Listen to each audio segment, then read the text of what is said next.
오늘 우리에게 주신 하나님 말씀은 구약성경 신명기 20장 1절부터 20절까지의 말씀입니다. 신명기 20장 1절부터 20절까지의 말씀입니다. 저와 여러분이 한 절씩 교독하겠습니다. 네가 나가서 적군과 싸우려 할 때에 말과 병거와 백성이 너보다 많음을 볼지라도 그들을 두려워하지 말라. 애굽 땅에서 너를 인도하여 내신 네 하나님 여호와께서 너와 함께 하시느니라.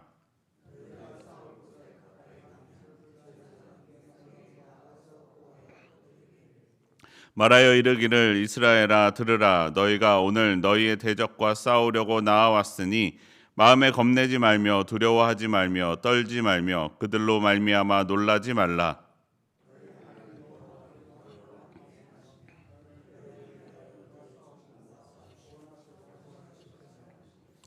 책임자들은 백성에게 말하여 이르기를 새 집을 건축하고 낙성식을 행하지 못한 자가 있느냐. 그는 집으로 돌아갈지니 전사하면 타인이 낙성식을 행할까 하노라.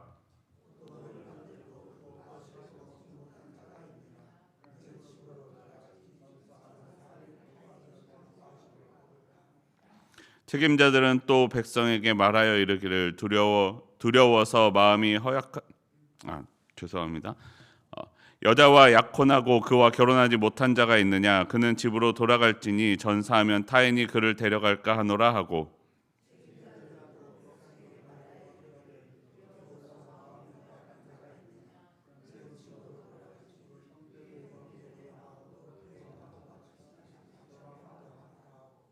백성에게 이르기를 마친 후에 군대의 지휘관들을 세워 무리를 거느리게 할지니라.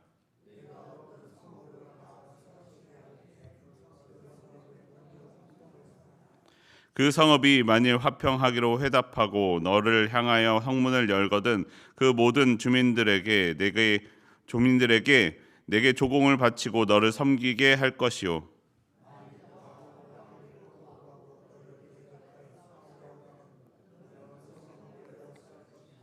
네 하나님 여호와께서 그 성읍을 내 손에 넘기시거든 너는 칼날로 그 안에 남자를 다 쳐 죽이고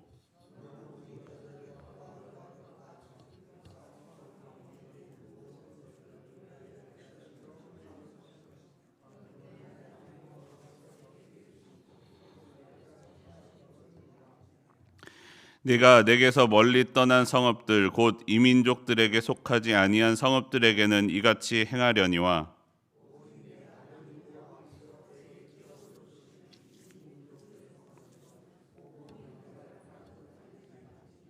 곧 헷 족속과 아모리 족속과 가나안 족속과 브리스 족속과 히위 족속과 여부스 족속을 내가 진멸하되 내 하나님 여호와께서 내게 명령하신 대로 하라.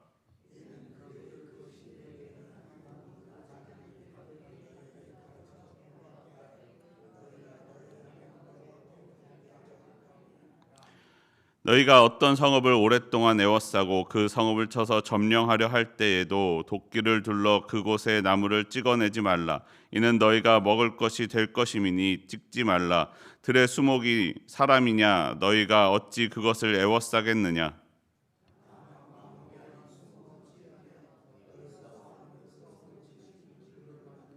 그 성읍을 함락시킬 때까지 쓸지니라. 아멘. 오늘도 이 새벽 기도하기 위해 나온 여러분 환영하고 축복합니다. 주님의 기도 응답을 받고 돌아가는 기도의 시간이 되기를 원합니다.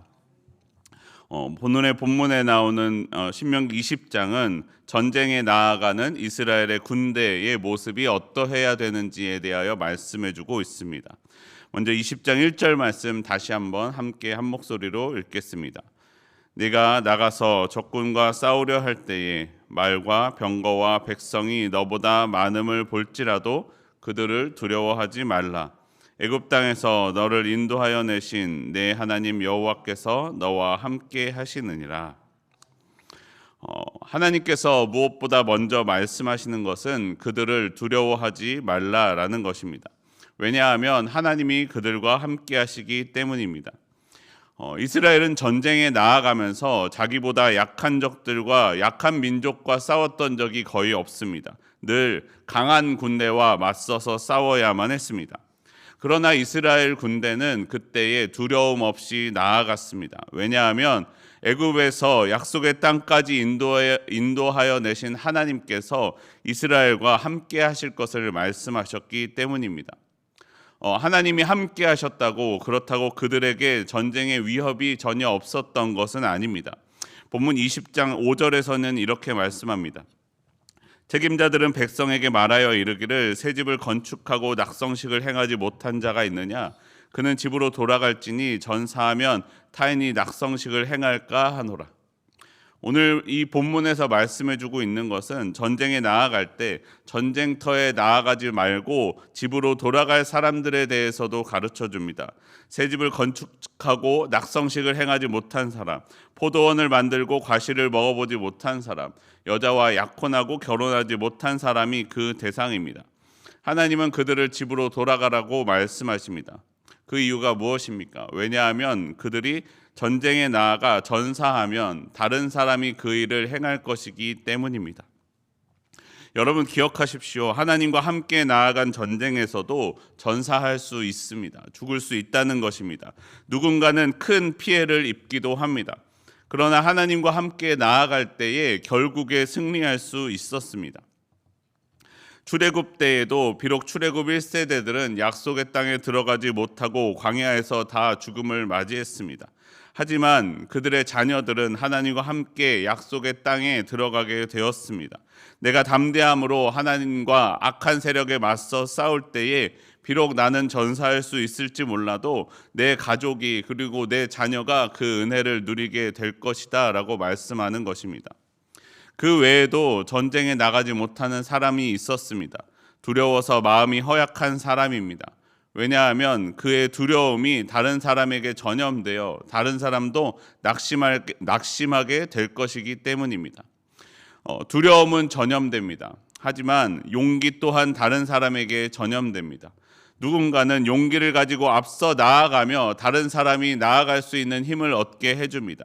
그리고 또 다른 누군가는 절망하며 옆 사람의 기운까지도 빼앗아 낙심하게 만드는 사람도 있습니다. 하나님의 말씀대로 오늘을 살아가는 우리들도 그렇습니다. 하나님은 하나님의 말씀대로 살아가는 우리들에게 아무런 어려움이 없을 것이라고 말씀하시지 않습니다.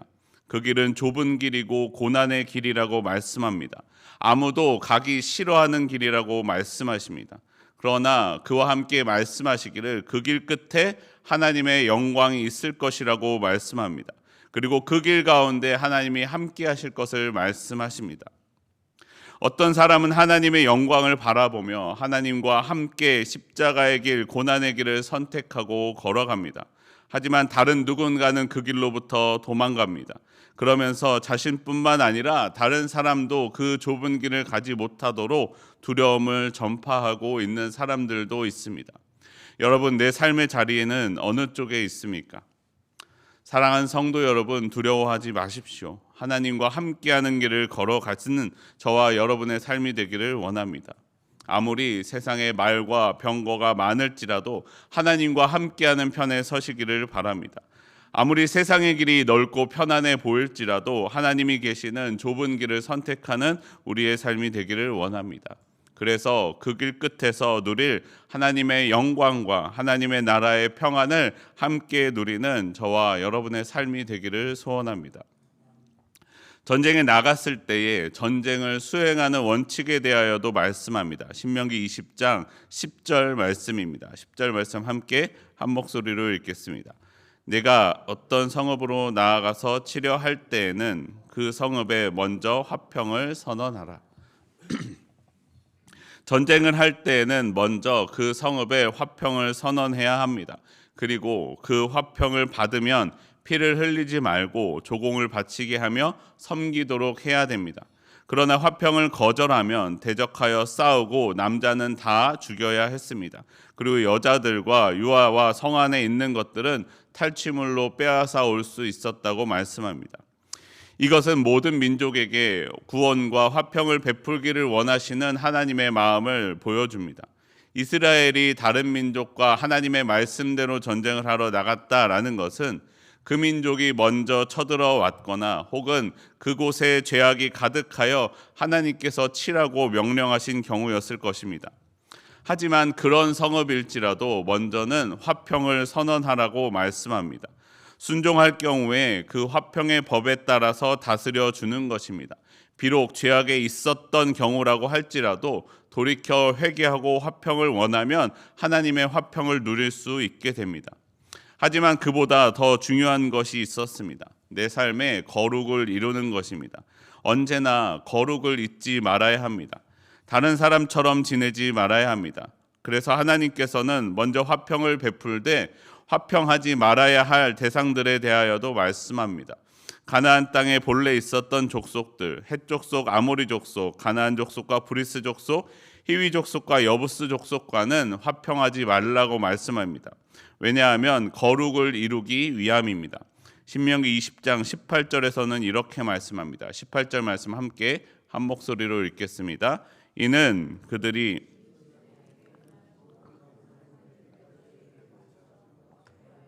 너희가 너희의 하나님 여호와께 범죄하게 할까 함이니라. 하나님은 이스라엘이 그들이 행했던 가증한 일을 배우게 될까 염려하셨습니다. 그들이 하나님 앞에 범죄하는 백성이 되지 않도록 그들 자신과 그들 주변을 거룩하게 할 것을 말씀하신 것입니다. 어떤 이들은 이렇게 이야기합니다. 어떻게 사랑의 하나님이라는 분이 지옥을 만들고 죄인들을 향해 그렇게 가차없이 심판을 내리냐라고 말하는 사람들도 있습니다. 죄인은 사랑받을 자격이 없냐라고 이야기합니다. 그들까지도 사랑하지 않는 것은 사랑이 아니라고 말하는 사람도 있습니다. 하지만 그렇지 않습니다. 죄인들을 돌이키도록 하나님은 계속해서 말씀하셨습니다. 심지어는 자신의 독생자 아들을 주기까지 죄인을 위하여 은혜를 베풀어 주셨습니다. 그런데 문제는 무엇입니까? 끝까지 그 은혜를 받지 않는 사람들이 있었습니다. 끝까지 돌이키지 않는 사람들이 있습니다. 하나님은 사랑의 하나님이시기도 하지만 공의의 하나님이시기도 합니다. 하나님은 죄와 함께 계실 수 없습니다. 함께 계시지 않습니다. 하나님은 죄를 진멸하십니다. 자신은 죄를 떠나지 않으면서도 하나님이 왜 사랑을 주시지 않느냐라고 말하는 것은 말이 되지 않는 행동입니다. 고린도후서 2장 15절과 16절에서는 이렇게 말씀합니다. 우리는 구원받는 자들에게나 망하는 자들에게나 하나님 앞에서 그리스도의 향기니 이 사람에게는 사망으로부터 사망에 이르는 냄새요 저 사람에게는 생명으로부터 생명에 이르는 냄새라. 누가 이 일을 감당하리요? 하나님의 은혜, 하나님의 사랑은 그리스도의 향기로 모든 사람들에게 전파됩니다. 구원받는 사람에게도 망하는 사람에게도 동일하게 전파됩니다. 그런데 어떤 이에게는 이것이 사망에 이르는 냄새가 됩니다. 더 이상 구원의 길을 주시지 않았다라고 변명할 수 없는 사망 선고가 내려지게 됩니다. 하지만 다른 이에게는, 회개하고 돌아오는 이에게는 생명에 이르는 냄새가 됩니다. 그리스도를 통해 주신 하나님의 사랑과 은혜로 구원을 받게 되었기 때문입니다. 그리스도로 말미암아 회개한 이에게는 그리스도로 말미암아 죄사함이 선포되었기 때문입니다. 사랑하는 성도 여러분, 우리에게 하나님의 은혜 가운데 있는 삶이 되기를 원합니다. 나에게 생명을 그리고 구원을 베풀기를 기뻐하시는 하나님입니다. 그 하나님의 말씀대로 우리가 그 은혜의 삶에 들어가기를 원합니다. 회개하고 죄에서 돌이켜 하나님의 거룩을 이루어가는 삶이 되기를 원합니다. 그 은혜 가운데 들어가 생명을 누리며 살아가는 저와 여러분의 삶이 되기를 소원합니다. 우리 함께 기도하겠습니다. 하나님, 오늘도 나에게 은혜를 베풀어 주심에 감사합니다. 내가 그 받은 은혜대로 나의 죄에서 돌이켜 주님께 회개하며 나아가는 주의 자녀가 될 수 있도록 나를 붙들어 보호하여 주시옵소서. 아버지 하나님, 내가 거룩을 이루며 살아가는 삶이, 하나님의 생명의 길로 걸어가는 삶이 때로는 험하고 때로는 좁은 길일지라도, 때로는 세상의 말과 병거가 많아 보일지라도 주님이 함께 하시는 길이기에 이 길을 걸어가는 주의 자녀 될 수 있도록 나를 붙들어 주시옵소서. 아버지, 우리 한빛교회 성도들이 그 길을 걸어가는 가운데 주님과 동행하며 주님의 은혜를 누리며 살아갈 수 있도록 오늘도 우리 가운데 은혜 베풀어 주시옵소서.